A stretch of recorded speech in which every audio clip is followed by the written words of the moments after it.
दोस्तों, सभी के जीवन में एक ऐसा समय आता है जब सभी चीज़ें आपके विरोध में हो रही हो और हर तरफ से निराशा मिल रही हो। चाहे आप एक प्रोग्रामर हैं या कुछ और, आप जीवन के उस मोड़ पर खड़े होते हैं जहां सब कुछ गलत होता है। अब चाहे ये कोई सॉफ्टवेयर हो सकता है जिसे सभी ने रिजेक्ट कर दिया हो, या आपका कोई फैसला हो सकता है जो बहुत ही भयानक साबित हुआ हो। लेकिन सही मायने में विफलता सफलता से ज़्यादा महत्वपूर्ण होती है।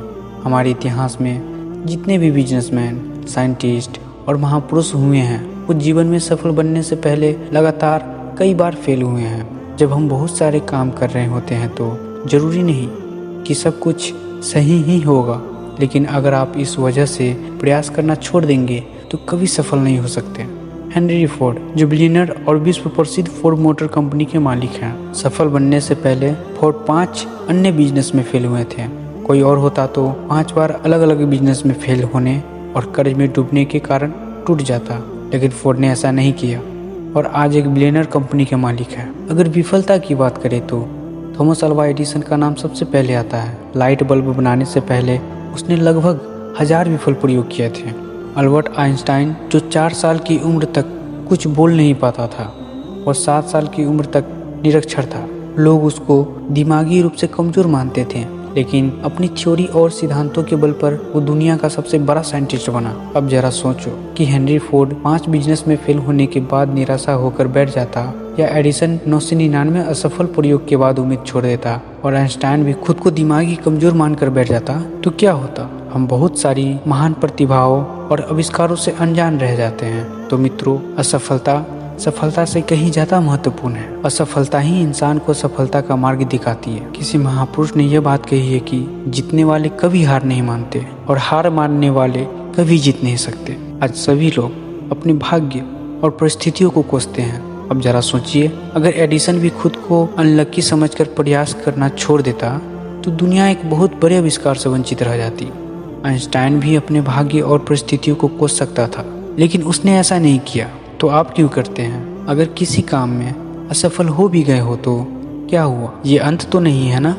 फिर भी कोशिश करो, क्योंकि कोशिश करने वालों की कभी हार नहीं होती। दोस्तों, असफलता तो सफलता की एक शुरुआत है। इससे घबराना नहीं चाहिए, बल्कि पूरे जोश के साथ फिर से प्रयास करना चाहिए। हिरन के दौड़ने की क्षमता करीब 90 किलोमीटर प्रति घंटा है, वहीं बाघ के दौड़ने की रफ्तार करीब 60 किलोमीटर प्रति घंटा होती है। लेकिन फिर भी बाघ हर बार हिरन का शिकार कर लेता है। जानते हैं क्यों? क्योंकि हिरन के मन में डर होता है कि वो बाघ से नहीं जीत पाएगा, और इसी डर की वजह से वो बार बार रुककर पीछे मुड़कर देखता है। हिरन के मन का डर उसकी रफ्तार को कम कर देता है और बाघ उसका शिकार कर लेता है। दोस्तों, मन का डर हमेशा हमें आगे बढ़ने से रोकता है। जिस भी व्यक्ति के मन में हार जाने का डर है, वो कभी भी अपनी पूरी क्षमता से काम नहीं कर सकता।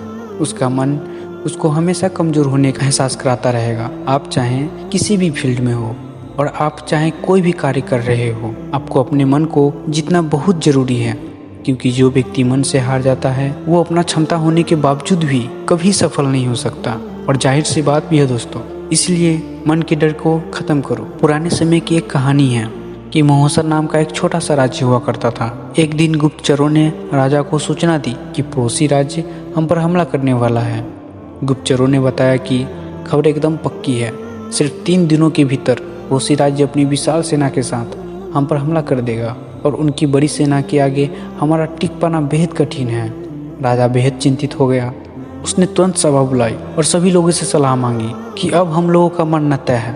अगर किसी व्यक्ति के पास कोई सुझाव है तो वो अपना सुझाव हमारे साथ साझा कर सकते हैं।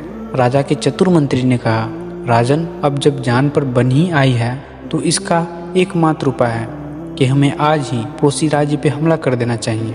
राजा बोला, मंत्री जी, हमारी सेना बहुत छोटी है, हम उनका मुकाबला कैसे कर पाएंगे? मंत्री बोला, राजन, पड़ोसी राज्य की भी अभी युद्ध की तैयारी नहीं है। अभी उन पर हमला कर दिया तो वो संभल नहीं पाएंगे और हमारे जीतने की कुछ तो उम्मीदें बनेगी। ऐसे भी अगर हमने हमला नहीं किया तो हमारा विनाश तो तय है ही, क्योंकि कुछ दिनों में पड़ोसी राज्य हम पर हमला करने ही वाला है। राजा को बात जच गई।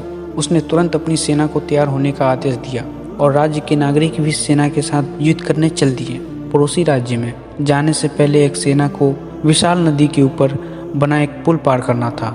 जैसे ही सेना पुल पार करके पड़ोसी राज्य में घुसी तो राजा ने उस पुल को आग लगवा दी और सेना को बोल दिया कि अब हमारे पास वापस जाने का कोई रास्ता नहीं है।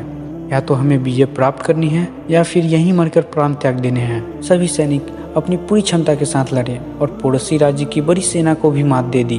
दोस्तों, जैसे राजा ने अपनी सेना की असफलता के सभी रास्ते बंद कर दिए थे, ठीक वैसे ही आपको भी अपनी असफलता के सभी रास्ते बंद करने होंगे। आपने स्वयं महसूस किया होगा कि जब इंसान के सभी रास्ते बंद हो जाते हैं तभी वो सबसे ज़्यादा मेहनत करता है और सफलता हासिल करता है। अपनी सफलता के लिए खुद को झोंक दीजिए, क्योंकि आपके पास असफल होने का कोई ऑप्शन ही नहीं है।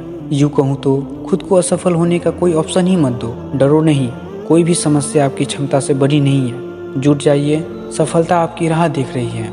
तो दोस्तों, कैसी लगी हमारी वीडियो? अगर हमारी वीडियो से कुछ सीखने को मिला होगा तो हमारी वीडियो को लाइक, कमेंट और सब्सक्राइब करना ना भूलें। तो मिलते हैं हम अपनी नेक्स्ट वीडियो में। तब तक के लिए धन्यवाद।